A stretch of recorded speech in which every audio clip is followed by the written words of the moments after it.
दोस्तों, ये गन्ना उत्पादन तकनीक का पार्ट 3 है, जिसमें मैं गन्ने के प्रमुख बेधक कीटों की पहचान व प्रबंधन के बारे में बताऊंगा। और ये बुकलेट आपकी गन्ना अनुसंधान संस्थान लखनऊ द्वारा जारी की गई है।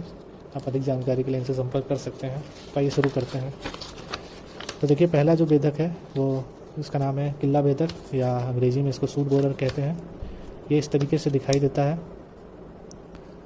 और इसका जो कीट का प्रकोप है, अगर आप फरवरी मार्च में फसल बोल रहे हैं तो आपको अप्रैल माह में दिखेगा, और अर्धसाली फसल बोल रहे हैं तो सितंबर अक्टूबर में इसका प्रकोप दिखाई देगा। जो इसका कीट होता है, बैस कीट, वो पुआल या भूरे रंग का होता है। इसके अंडे जो होते हैं वो ओवल आकार के होते हैं तथा चपटे होते हैं। अंड समूह जो होता है पत्ती के मध्य सिरा के समांतर नीचे वाली प्रथम 3 पत्तियों पर मिलते हैं। ध्यान रखिए, नीचे से पहली 3 पत्तियों पर ही इसके अंड समूह मिलते हैं। मादा लगभग 500 अंडे देती है और अंडा काल इसका 5 से 7 दिन होता है। तो आपको पत्तियों को देखते रहना है। नव निर्मोचित लार्वा का सिर तथा धड़ काले, जबकि उदर भाग मटमैला ग्रे रंग का होता है। लार्वा लीफ सित के मुलायम तक को खुरचकर खाता है तथा बाद में तने में घुसकर वृद्धि शिखा को काट देता है और मृतसार बनाता है। लार्वा लगभग 60 से 30 दिन के बाद प्यूपा में बदल जाता है। प्यूपीकरण पौधे के अंदर ही होता है। 7 दिन के बाद प्यूपा से वयस्क मौत निकल आता है, ये कीड़ा निकल आता है। इसका प्रबंधन कैसे करना है? इसकी यांत्रिक विधि द्वारा नियंत्रण कैसे करेंगे? वयस्क कीटों को आकर्षित करने के लिए खेत में जगह जगह पर सूखी पत्तियों के ढेर बनाएं। बाद में उन ढेरों को मौत सहित नष्ट कर दें। ठीक है। गर्मी के महीनों में जल्दी जल्दी सिंचाई करें। ग्रसित पौधों को लार्वा सहित निकालकर नष्ट कर दें। आपको पौधों को नष्ट करना पड़ेगा, ग्रसित पौधों को। रासायनिक आपका नियंत्रण करना है। बुआई के समय आपको दवा याद रखनी है, क्लोरपायारिफॉस 20 EC याद रखिए। क्लोरपायारिफॉस 20 EC के 5 लीटर को 1600 लीटर पानी में घोलकर हजारे द्वारा नाले में पड़े गन्ने के टुकड़ों पर डालकर मिट्टी से ढक दें। बुआई के समय यदि इस कीट का प्रकोप फिर भी दिखाई दे तो अप्रैल के महीने में क्लोरेंट्रा नीली प्रोल या कोरेजन 16.5 SC ये दवा है, इसको नोट कर लीजिएगा, कि प्रति हेक्टेयर 325 ml को 800 लीटर पानी में घोलकर स्पिंडल से नीचे नीचे ड्रेंचिंग करें। ठीक है। इसका जैविक नियंत्रण कैसे करेंगे? अंड परजीवियों ट्राइकोग्रामा किलोनिस के 50,000 वयस्क कीट पर हेक्टेयर तथा लार्वा परजीवी कोटेसिया प्लेविप्स की 500 गर्भित मादा साप्ताहिक अंतराल पर मार्च से मई तक सप्ताह खेतों में अपने छोड़ना है आपको। तो ये इनको नोट कर लीजिए। आप जो भी मेथड अपनाना चाहते हैं इसको एक बार स्क्रीनशॉट ले लीजिए या नोट कर लीजिए। फिर आता है आपका जड़ बेधक। ये देखिए, इस तरीके से ये आपका दिखता है। रूट बोरर, ये देखिए इस तरीके से आपका दिखता है। इसका लक्षण पहचान क्या? यह कीट गन्ने के भूमिगत जड़ युक्त भाग को हानि पहुंचाता है। माउथ का रंग भूरा होता है, ये देखिए इस तरीके का होता है। सिर पीलापन लिए गुलाबी, धड़ भूरा, उधर ऑक्रेसियस, अगले पंख पुआल के रंग के, पिछले पंख सफ़ेद जिन पर पीली मारती है। गर्भित मादा अंडे पत्तियों के दोनों सतह पर एकल अवस्था में देती है। अंडे चपटे, सल्की, मखनियाँ सफ़ेद होते हैं। नव निर्मोचित लार्वा हल्के पीले रंग का होता है। सिर भूरा होता है। मुखांग गहरे भूरे रंग का होता है। विकसित लार्वा का मुखांग नारंगी रंग का होता है और शरीर का रंग इसका मखनिया सफ़ेद होता है। सिर पर धारी नहीं रहती। देखिए इस प्रकार की दिखता है। ठीक है। अब इसका प्रबंधन, यांत्रिक प्रबंधन कैसे करना है? जमाव के बाद समय क्या करना है आपको? मृत सारों को लार्वा सहित नष्ट करें। गन्ना के खेत के चारों ओर 12 फीट चौड़ी पट्टी में अरहर बोने से भी इस कीट का प्रकोप कम होता है। तो देखिए, इससे फसली आपको खेती करने का फ़ायदा है कि आप इसके चारों ओर 12 फीट पट्टी में अरहर बोते हैं, तो इसका प्रकोप कम होगा। गन्ने की कटाई भूमि सतह से करें ताकि अधिकतम लार्वा गन्ने में ही आ जाए। ठीक है। फिर इसका रासायनिक नियंत्रण कैसे होगा? बुआई के समय आपको वही जो दवा यहाँ मैंने पहले बताई थी, क्लोरपायरिफॉस 20 का 5 लीटर प्रति हेक्टेयर का 1600 लीटर पानी में घोलकर गन्ना के टुकड़ों के ऊपर हजारे से डालकर बंद कर दें। ठीक है। मध्य अगस्त में आपको इमिडाक्लोप्रिड के 200 SL का 100 ग्राम सक्रिय तत्व यानी 450 ml, या क्विनॉल-फॉस 25 EC 6 लीटर, या क्लोरपाइरीफॉस 20 EC के 1.5 किलोग्राम सक्रिय तत्व 7.5 लीटर को 1000 लीटर पानी में घोलकर प्रति हेक्टेयर स्पिंडल से नीचे से ड्रंचिंग करें। तो ये आप दवाएं नोट कर लीजिए, आप इनका स्क्रीनशॉट भी ले सकते हैं।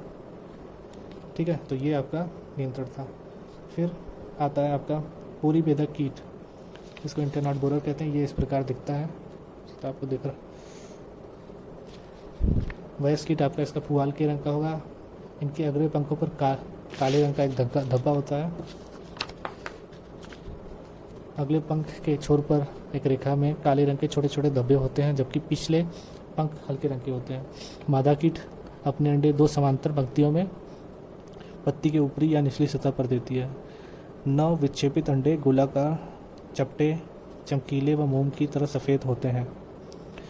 मादा अपने जीवन काल में 400 अंडे दे सकती है। मादा से लार्वा 5-6 दिन में निकल आता है।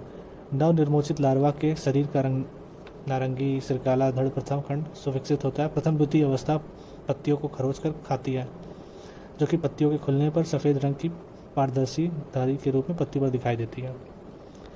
फिर लार्वा की थर्ड स्टेज गन्ने की पोरी में जड़ के ऊपर छिद्र बनाती है और हल्के लाल रंग का मल फ्रॉस बाहर निकालती है। लार्वा गन्ने की पोरी में अनुप्रस्थी कटान बनाता है, जिससे गन्ने आदि चौड़ाई में कट जाता है। प्यूपा सूखी लीफ से में बनता है, इसका रंग कत्थई होता है। तो ये कुछ पहचान थी इसकी। ठीक है, एक बार और फोटो में देख लीजिए, इस तरीके से आपको दिखेगा। ठीक है, इस तरीके ये कीट होता है, इस तरीके से आपका इसका प्रभाव दिखता है। इसका प्रबंधन कैसे करें? कल्चरल आपका नियंत्रण है कि आप पहले गन्ने के बीज अच्छे हुए, अच्छे टुकड़े हुए। फिर यांत्रिक नियंत्रण क्या है कि 5वें, 7वें, 9वें महीने में गन्ने से सूखी पत्तियां हटा दें। ठीक है, 8वें या 9वें महीने में जल किल्लों को निकाल कर खेत से बाहर कर दें। नाइट्रोजन की संस्तुति मात्रा ही प्रयोग करें, सही मात्रा प्रयोग करें। जल निकास की उचित व्यवस्था करें और नाली से नाली की दूरी अधिक रखें। फिर इसका रासायनिक नियंत्रण का है, जब फसल 6 माह की हो जाए तो पहले मैंने बताया था क्विनॉल-फॉस 25 EC का 2 लीटर को 1000 लीटर प्रति हेक्टेयर में घोलकर इसका छिड़काव करें कि पौधे अच्छी तरह भीग जाएं। अगर आपको जैविक नियंत्रण करना है तो परजीवी ट्राइकोग्रामा किलो-19 के 50,000 वयस्क कीट प्रति हेक्टेयर 10 दिन के अंतराल पर जुलाई से अक्टूबर तक तथा कोटेसिया फ्लेविप्स की 500 गर्भित मादा पर हेक्टेयर साप्ताहिक अंतराल पर जुलाई से नवंबर तक खेतों में छोड़ते रहें। ठीक है, अब आते हैं तना बेधक पर।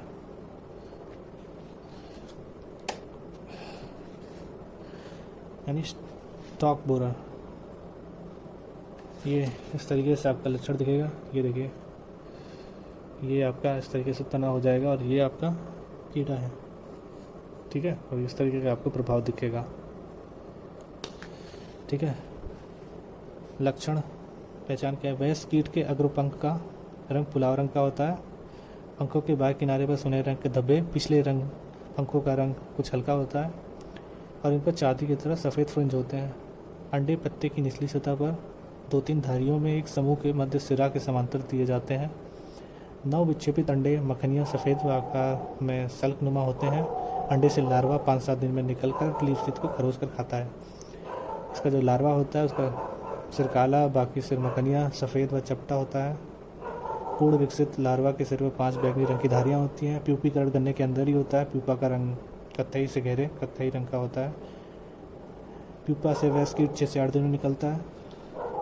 इसका प्रबंधन जो है वो आपको सिंपल वही जो पूरी बेधक का मैंने बताया था, उसी तरीके से पूरी बेधक कीट का जो मैंने प्रबंधन बताया था इसके पहले, यही प्रबंधन इसका भी होगा। ठीक है, और फिर है चोटी बेधक कीट यानी टॉप बोरर। टॉप को जो काटते हैं ये इस तरीके से दिखते हैं और इसका प्रभाव जो है इस तरीके से कुछ दिखता है। ठीक है, लक्षण है उत्तर भारत में गन्ने का प्रमुख हानिकारक कीट है जो वर्ष भर में 5 पीढ़ी पूरी करता है। कीट की मौत चांदी जैसी सफ़ेद रंग की होती है। मौत का मतलब होता है ये तितली के आकार का जो होता है उसको मौत कहते हैं। मादा सलफ के उदरांत पर लाल या क्रिम्सन लाल रंग के बालों का गुच्छा होता है। नव निर्मोचित इल्ली लार्वा पत्ती के निचली सतह पर स्थित मध्य सिरा में बारीक सफ़ेद रंग बनाता हुआ स्पिंडल की तरफ बढ़ता है। बाद में यही सुरंग लाल रंग के धारी में बन जाती है। ठीक है, लार्वा बिना खुली पत्तियों को बेचता हुआ गन्ने की वृद्धि शिखा की ओर बढ़ता है, धीरे धीरे ऊपर जाता है। ठीक है, जब ये पत्तियाँ खुलती हैं तो उन पर चढ़ाई में एक रेखा में छिद्र दिखाई देते हैं, जिन्हें छर्रा छिद्र कहते हैं। चौथी अवस्था का लार्वा वृद्धि शिखा को खाकर काट देता है, जिससे आखिरी खुलने वाली पत्ती मृतसार में बदल जाती है, यानी पत्ती मृतप्राय हो जाती है। ग्रांड ग्रोथ अवस्था में मृतसार बनने के बाद यदि पार्श्व के लिए फूट आते हैं, जिससे पौधा झाड़ू जैसा दिखने लगता है, इसको बंची टॉप कहते हैं। फिर इसका प्रबंधन कैसे करना है? इसका पहले यांत्रिक नियंत्रण है कि सामूहिक रूप से गर्मी के महीनों में चोटी वेदक कीट के अंड समूहों को निकाल कर नष्ट करें। प्रभावित किलों को जमीन की सतह से काटकर नष्ट कर दें। कल्चरल नियंत्रण क्या है कि शरदकालीन फसल में इस कीट का प्रयोग सामान्यतः कम होता है, यानी ठंडी में इसका प्रयोग कम होगा। अगर आप सितंबर अक्टूबर में बोएंगे तो इसमें कम होता है। रासायनिक नियंत्रण है, इस कीट की तरतीब पूढ़ी में नोट कर लीजिए, कार्बोफ्यूरान 3G के 33 किलोग्राम दाने पर हेक्टेयर के हिसाब से पौधों की जड़ों के पास मिट्टी में डालें। ठीक है, प्रयोग के समय भूमि में पर्याप्त नमी होनी चाहिए। यदि नमी न हो तो कीटनाशी डालने के बाद हल्की सिंचाई करें। ठीक है, कार्बोफ्यूरन के अलावा क्लोरेंट्रानिलीप्रोल कोरेजन का प्रयोग भी कर सकते हैं।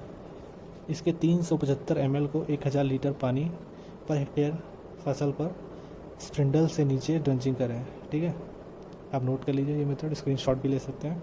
जैविक नियंत्रण जो है, अंड परजीवियों में या टेलियोमस स्पी या ट्राइकोग्रामा जैपोनिकम मुख्य हैं, जिसको खाते हैं। इस परजीवी के 50,000 कीट पर हेक्टेयर खेत में छोड़ें। इस परजीवी का प्रयोग 37 डिग्री सेल्सियस वातावरण तापक्रम पर न करें।